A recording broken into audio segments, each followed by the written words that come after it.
चलो, आदाब, सत श्री अकाल, राम राम और good morning all of guys. आज हम इस वीडियो में क्या डिस्कस करेंगे? आज हम इस वीडियो में डिस्कस करने वाले हैं क्या यार, कि मार्केट में अपन ने सभी लोगों ने बहुत सारे टाइप की न्यूज़ सुन रखी है और डिफरेंट टाइप के चैनल पे डिफरेंट टाइप से आपको एक्सप्लेन करके बताया जा रहा है कि कौन सी न्यूज़ किस तरीके से बताई जा रही है। तो मैं आपको एक सभी के कॉमन डाउट है तो उनको मैं लेके आया हूँ और उनका अपन एक एक करके सोल्यूशन निकाल लेते हैं ताकि अपन फालतू के कंफ्यूजन में ना रहें। तो मैं बोल रहा हूँ कि अभी अभी मार्केट में चला है कॉमन काउंसलिंग। कॉमन काउंसलिंग मतलब एमएमसी जो अभी तक के 15% सीट पे काउंसलिंग करवा देती है, वो अब ऑल इंडिया में जितने भी स्टेट है वो काउंसलिंग कराने की कुछ न्यूज मार्केट में आ रही है। उसको लेके क्या क्या डाउट है वो मैं आपको बता देता हूँ। तो कॉमन काउंसलिंग, सबसे पहला क्वेश्चन हमारे सबके दिमाग में है कि ये कॉमन काउंसलिंग है तो है क्या, ये क्या बला है, इसके बारे में बात करूंगा कि कॉमन काउंसलिंग क्या होती है। दूसरा क्वेश्चन अपने दिमाग में घूम रहा है, क्या ये इसी साल से लागू हो रहा है या फिर ये अगली साल से लागू होगा? इस क्वेश्चन का भी अपन आंसर इसी में जानेंगे। तीसरी बात है कि अगर कॉमन काउंसलिंग लागू होती है तो उसके क्या फायदे हैं, क्या बेनिफिट्स है, उसकी बात करेंगे। फिर ये बोलेंगे कि अगर वो कॉमन काउंसलिंग लागू हो गई तो उसका प्रोसीजर क्या होगा, उसका प्रोसीड्यूर क्या होगा, मतलब जो कॉमन काउंसलिंग चालू है उसका प्रोसीड्यूर क्या होगा, वो भी क्वेश्चन अपने दिमाग। फिर लास्ट क्वेश्चन ये दिमाग में घूम रहा है कि अपने जो कट ऑफ पे इसका क्या फर्क पड़ेगा, कि कॉमन काउंसलिंग कराने से क्या कट ऑफ अप होगी या फिर डाउन होगी, या फिर स्टेट के लोगों को फायदा होगा या फिर उनको घाटा हो जाएगा। कई स्टूडेंट ने मेरे को कमेंट करके ये पूछा है कि सर हमें ये बताइए कि अगर कॉमन काउंसलिंग लागू होती है तो क्या हमारे स्टेट में जितनी कॉलेजेज है उन सारी कॉलेजेज की 100% सीट्स पे ऑल इंडिया के बच्चे काउंसलिंग कराएंगे? तो मेरा आंसर है नहीं यार, ऐसा कुछ नहीं होने वाला है। काउंसलिंग उसी प्रोसेस में होगी। अगर कॉमन काउंसलिंग एमसीसी करवाती है तो एमसीसी एक सिंगल बॉडी पूरी ऑल इंडिया की काउंसलिंग कराएंगे, लेकिन रूल और रेगुलेशन वही फॉलो होंगे जो स्टेट काउंसलिंग कराता है। तो आज तक क्या चल रहा है, पहले अपन इस क्वेश्चन का आंसर जानने की कोशिश करते हैं कि कॉमन काउंसलिंग है क्या। तो आज तक क्या चल रहा था यार, इसका आंसर यहाँ पे बताता हूं। तो यहाँ पे है कि आज तक जो एमसीसी काउंसलिंग करा रही है, जो सेंट्रल काउंसलिंग चल रही है, उसमें वो 15% ऑल इंडिया पे वो क्या करा रही है, ऑल इंडिया कोटा पे वो यार काउंसलिंग करा रही है। ऑल इंडिया कोटा पे वो काउंसलिंग करा रही है 15% सीट पे। भाई जितने भी स्टेट है उनकी 15% सीट पे एमसीसी काउंसलिंग कराती है। और अगर मैं बात करूं तो एमसीसी कहां कहां काउंसलिंग कराती है, तो एमसीसी चाहे वो कॉलेज कहीं पे भी हो, एक तो बेटा वो एम्स में वो आपको काउंसलिंग कराती हुई दिखेगी, तो एम्स में काउंसलिंग कराएगी। जितनी भी एम्स की मेडिकल कॉलेजेस है एमसीसी उसकी काउंसलिंग कराती है। दूसरी बात, वो काउंसलिंग कराती है किसकी, जिपमर की। तो जिपमर को लेके आपको ये डाउट है, तो ये बेटा जी जिपमर की काउंसलिंग भी एमसीसी कराती है, चाहे वो 85% सीट हो चाहे 15% सीट हो, सारी सीट पे काउंसलिंग एमसीसी करवाती है। उसके बाद में ईएसआईसी क्या है बेटा, ईएसआईसी जो है उसकी भी काउंसलिंग एमसीसी करवाती है। और इसके बाद में मैं आपको बता दूं कि इसमें और काउंसलिंग कौन कौन सी करवाती है, तो डीम्ड यूनिवर्सिटी की काउंसलिंग भी बेटा जी यहीं से होती है। तो डीम्ड यूनिवर्सिटी की काउंसलिंग भी एमसीसी करवाती है। तो एमसीसी ऑल इंडिया की जितनी भी कॉलेजेस है, मेडिकल कॉलेजेस, 15% सीट पे एमसीसी काउंसलिंग कराती है। उसके बाद में और अदर कॉलेजेस पे कौन कौन सी भी कराती है, तो जिन पे 100% सीट पे एमसीसी काउंसलिंग कराती है। एम्स की सारी कॉलेजेस में एमसीसी काउंसलिंग कराती है। जिपमर सारी सीट पे एमसीसी काउंसलिंग कराती है। ईएसआईसी पे सारी सीट पे एमसीसी काउंसलिंग कराती है। डीम्ड यूनिवर्सिटी की जितनी भी कॉलेजेस है एमसीसी के थ्रू ही वो सीट मिलती है आपको, चाहे वो एक सीट हो चाहे 100 सीट हो, जो भी है उन सब पे एमसीसी काउंसलिंग। और एमसीसी काउंसलिंग कहां पे करवाती है, तो जो दिल्ली में है, दिल्ली में जो मौलाना आजाद है, और बेटा जी वहां पे क्या है, यूसीएमसी मेडिकल कॉलेज है वो है, और लेडी हार्डिंग है, और वीएमएमसी है, और एक ये आरएमएम कॉलेज है, उस पे एमसीसी मेडिकल काउंसलिंग करवाती है ऑल इंडिया पे सारी सीटों पे। ठीक है, दिल्ली की मेडिकल कॉलेज की मैंने बात करी, ये मैंने बताया कि तो कॉमन काउंसलिंग में क्या होगा, ये एमसीसी 100% पे सीट पे ही काउंसलिंग, जैसे इन कॉलेजेस में कराती है ना, उस तरीके से वो 100% सीट पे एमसीसी ही काउंसलिंग कराएगी। ये कॉमन काउंसलिंग का मतलब होता है। दूसरी बात, दूसरा क्वेश्चन क्या है, क्या ये इसी साल से लागू हो रहा है? तो मैं बोलता हूं कि ये इसी साल से 100% लागू नहीं हो रहा है, नहीं हो रहा है। क्यों नहीं हो रहा है मैं आपको बता देता हूं। देखो, तो थोड़ी सी ग्राउंड लेवल पे आके बात करते हैं कि क्या ये इस साल से लागू क्यों नहीं हो पा रहा। इस साल से लागू नहीं होने का रीजन क्या है, कि स्टेट की जितनी भी सीट्स है यार, उनके लिए डिफरेंट स्टेट की काउंसलिंग कमेटी ने अलग अलग तरीके के रूल बना रखे हैं। उसमें आपको डोमिसाइल सर्टिफिकेट लगेगा नहीं लगेगा, उसमें कास्ट सर्टिफिकेट लगेगा नहीं, उनके अलग अलग रूल्स है। वो रूल्स अभी एमसीसी को पता ही नहीं है भाई। एमसीसी वो रूल को चेंज करना चाहेगी तो ऐसे नहीं कि ऐसे फटाक से चेंज हो जाएगा, ऐसे नहीं होता है। धीरे धीरे जो सारी चीजों को स्ट्रक्चर को समझने की कोशिश करेगी तो ये सारी चीजें समझने में बहुत ज्यादा टाइम लगाया जाएगा। और अगर कॉमन काउंसिल का जो प्रस्ताव पारित किया है ना, अभी यार प्रस्ताव ही पारित किया गया है, उसपे कोई अभी प्रॉपर तरीके से कोई बेटा जी रिजल्ट आया नहीं है, तो अभी ये इस साल से लागू नहीं हो रहा है। 100% श्योर रहिए कि इस साल से लागू नहीं हो रहा है। चलो अगर ये होती है, 0% चांस है कि अगर ये होती है तो इससे क्या क्या फायदे हैं। तो फायदा तो मेरे हिसाब से इसके बहुत ज्यादा है और मेरे हिसाब से ये होना भी चाहिए। कॉमन काउंसलिंग नीट की होनी चाहिए, ऑल इंडिया में एक ही बॉडी द्वारा काउंसलिंग करवाई जानी चाहिए। इसके बहुत सारे फायदे हैं। क्या क्या फायदे देखो। पहला फायदा क्या है कि एक ही रजिस्ट्रेशन कराना पड़ेगा और एक ही काउंसलिंग होगी, कि only one registration for common counselling, एक बार रजिस्ट्रेशन कराना पड़ेगा। ऐसे नहीं कि यार स्टेट की काउंसलिंग चल रही है, मैं भूल गया, मेरे को डेट पता नहीं है, फिर सेंटर की काउंसलिंग है, मेरे को डेट पता नहीं है, उस कॉलेज की काउंसलिंग चल रही है, उसका मुझे पता नहीं है। ऐसे केस में आप कंफ्यूजन में कई बार आपको ज्यादा नंबर होने के बावजूद भी आपको अच्छी कॉलेज नहीं मिल पाती, तो ऐसे केस में आपका कंफ्यूजन बिल्कुल दूर हो जाएगा। तो एक बार रजिस्ट्रेशन कराना पड़ेगा जो सबको पता होगा। पहला फायदा तो ये कि कॉलेज सही नंबर से सही कॉलेज मिलेगी, ठीक है। दूसरा फायदा क्या है, only one registration fee for common counselling. आज तक अगर अपन काउंसलिंग कराते हैं, जैसे मैं बात करता हूं कि डीम्ड यूनिवर्सिटी की काउंसलिंग कराए ना, तो 2 लाख रुपए डीम्ड यूनिवर्सिटी को दो, 1 लाख रुपए केरला में कॉलेज लेनी तो वहां पे दो, छत्तीसगढ़ में कॉलेज लेनी वहां पे दो, इधर कॉलेज लेनी वहां पे दो, और नॉर्मल स्टेट काउंसलिंग करानी वहां पे सिक्योरिटी फीस दो।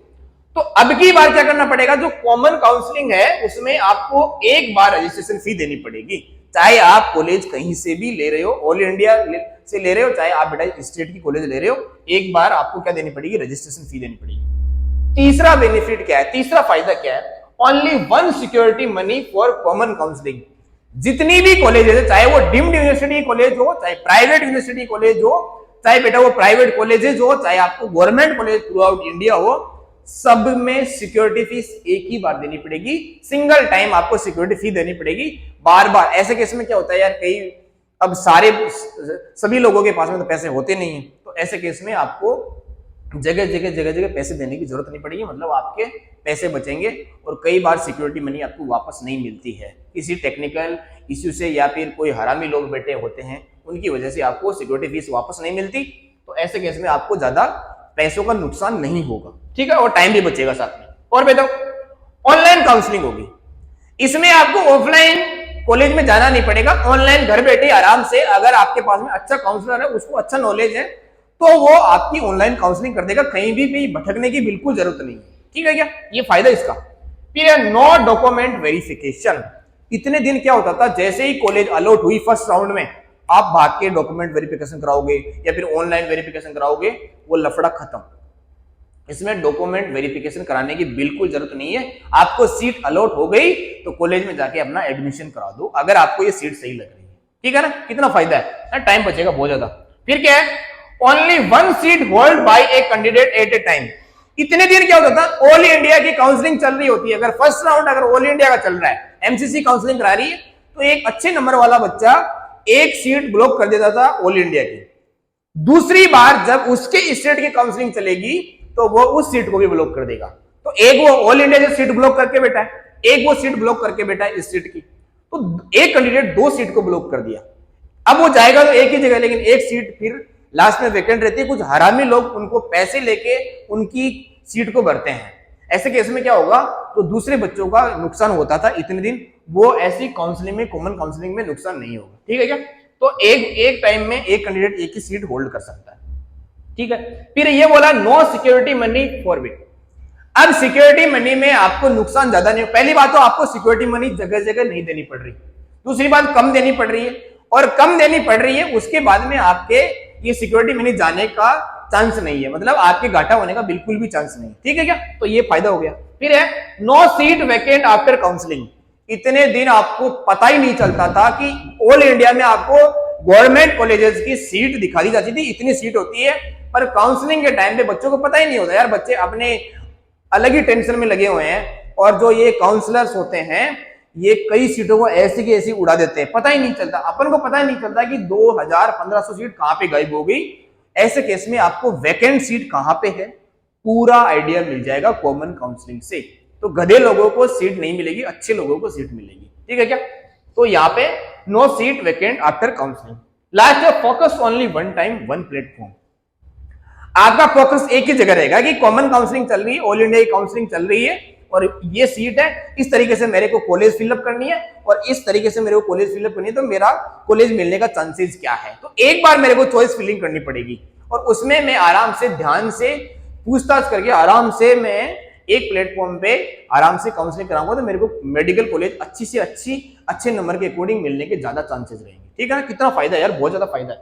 लास्ट फायदा नंबर ये है कि admission in other courses easily. अगर यार कई बच्चे बाउंड्री लाइन पे होंगे, उनके नंबर अगर 1 2 4 10 नंबर कम है तो वो इजीली किसी दूसरे राउंड में जाके पार्टिसिपेशन ले सकते हैं। जैसे वो बीएमएस की काउंसलिंग कराना चाहिए, मतलब आयुष की काउंसलिंग चलेगी, तो आयुष में कौन सी कॉलेज जल्दी से जल्दी मिलने के चांसेस रहेंगे। एक सबसे बड़ा फायदा ये है कि आज अगर इस काउंसलिंग प्रोसेस की मैं बात करूं तो ऑल इंडिया की काउंसलिंग और स्टेट की काउंसलिंग को मिला के बहुत सारे बच्चों के, पढ़ने वाले बच्चों का इतना टाइम खराब होता है, 5-5 महीने काउंसलिंग चलती है। ऐसे केस में जो बाउंड्री लाइन के बच्चे हैं ना, उनको बहुत ज्यादा नुकसान होता है। ऐसे केस में वो 5 महीने की पढ़ाई नहीं करते, फिर वो बाउंड्री लाइन वाले बच्चे कई बार मेडिकल कॉलेज मिल जाती, कई बार नहीं मिलती। तो जिनको मेडिकल कॉलेज नहीं मिलती फिर वो बेचारे दोबारा से नीट की तैयारी करते हैं, दोबारा से नीट की तैयारी करते हैं, तो तैयारी करने के लिए प्रॉपर टाइम नहीं मिलता। ऐसे केस में आपके पास में प्रॉपर टाइम बचेगा, आपको 1-2 महीने में पूरी तरीके से क्लियरेंस मिल जाएगा, पूरी तरीके से क्लैरिटी आ जाएगी कि आपको कॉलेज मिलने वाला है कि नहीं है। और ऐसे केस में क्या होगा, स्टेट और ऑल इंडिया काउंसलिंग में क्या होगा, आप 5 महीने तक कंफ्यूजन में घूमते रहोगे, दिमाग खराब रहेगा ना। तो ऐसे केस में आपको कॉमन काउंसलिंग को ज्यादा फायदा है, कॉमन काउंसलिंग से ज्यादा फायदा है। लास्ट बात ये कि इसका प्रोसीजर क्या होगा, इसका प्रोसीजर कुछ नहीं होगा, जैसा प्रोसीजर आज तक चलता है ना वैसा ही होगा। ऐसा बिल्कुल नहीं होगा कि महाराष्ट्र स्टेट में जितनी भी मेडिकल कॉलेज है उनकी 100% सीट पे सारे बच्चे काउंसलिंग कराएंगे, नहीं। काउंसलिंग कराने वाली बॉडी एक होगी, प्रोसीजर वो का वो रहेगा। काउंसलिंग कराने वाली बॉडी एक रहेगी, हैंडल एक बॉडी करेगी, लेकिन रूल एंड रेगुलेशन वही फॉलो होंगे जो आज तक फॉलो होते आए हैं। इसका मतलब स्टेट पे जो 15% सीट थी उन्हीं पे ऑल इंडिया के बच्चों को सीट मिलेगी, 85 पे सीट नहीं मिलेगी, 85 पे स्टेट वाले बच्चों को ही मिलेगी, ठीक है ना। इस कंफ्यूजन को लेके देखो, तो 15% सीट ऑल इंडिया कोटा से फिल होगी, 85% सीट स्टेट कोटा से फिल होगी। और ये बोल रहा है कि present eligibility criteria of state, जो अभी प्रेजेंट है एलिजिबिलिटी क्राइटेरिया वो का वही रहेगा, ठीक है। फिर डोमिसाइल सर्टिफिकेट की ज्यादा रिक्वायरमेंट नहीं होगी, क्योंकि आपकी जो काउंसलिंग कराने वाली बॉडी है वो सिंगल है, उसको ज्यादा डॉक्यूमेंट वेरिफिकेशन और डॉक्यूमेंट ये इस तरीके के डॉक्यूमेंट लेने की कोई जरूरत नहीं है। और लास्ट में प्राइवेट कॉलेज लेने में आपको इजीली आराम से आप काउंसलिंग कराओगे तो आपको अच्छी तरीके से मेडिकल कॉलेज मिल जाएगी कम फीस पे। तो बहुत फायदे हैं यार, all India counselling, common counselling के बहुत ज्यादा फायदे हैं। लास्ट में अपन बात करते हैं कि effect on cut off. Cut off पे क्या फर्क पड़ेगा, मैं बोलता हूं मुश्किल से फर्क पड़ेगा 1-2 नंबर का, और 1-2 नंबर का भी नहीं, मेरे हिसाब से कोई कट ऑफ पे फर्क नहीं पड़ने वाला। फर्क पड़ेगा रैंक पे, क्योंकि एक रैंक पे बहुत सारे सेम नंबर के बच्चे मिलेंगे, इसलिए आपके कट ऑफ पे बिल्कुल भी फर्क नहीं पड़ने वाला है। कट ऑफ पे बिल्कुल फर्क नहीं पड़ेगा, क्योंकि स्टेट काउंसलिंग की सीट वही होगी, ऑल इंडिया काउंसलिंग की सीट वही होगी, बॉडी एक होगी बेटा, सीट सभी की उसी तरीके से डिस्ट्रीब्यूट होगी जैसे आज तक होती आई है। काउंसलिंग कराने वाली बॉडी एक होगी, टेंशन लेने की बिल्कुल जरूरत नहीं है। तो कट ऑफ पे बिल्कुल भी फर्क नहीं पड़ने वाला है।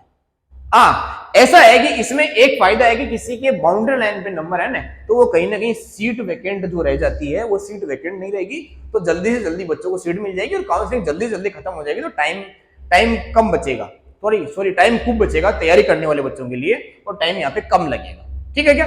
इस तरीके की बातें आपने यहाँ पे बेटा जी, ये सारा जो बेटा क्वेश्चन मार्क लगा हुआ था दिमाग में, उसको अपन ने सोल्व किया। अगर आपको समझ में आया है तो बहुत अच्छी बात है, ठीक है क्या। बाकी बातें अपन वीडियो में करते जाएंगे कि कट ऑफ पे क्या होने वाला, रिजल्ट कब आने वाला है, ये फालतू की भ्रामक चीजों में ना जाइएगा, है ना। रिजल्ट आने वाले टाइम पे आ जाएगा, और आंसर की आने वाले टाइम पे आ जाएगी। ठीक है क्या? आपको अगर आप बाउंड्री लाइन पे हो तो आपको मेरे हिसाब से जो प्राइमरी काम करना चाहिए वो करना चाहिए, पढ़ाई की कंटिन्यूटी मेंटेन करनी चाहिए।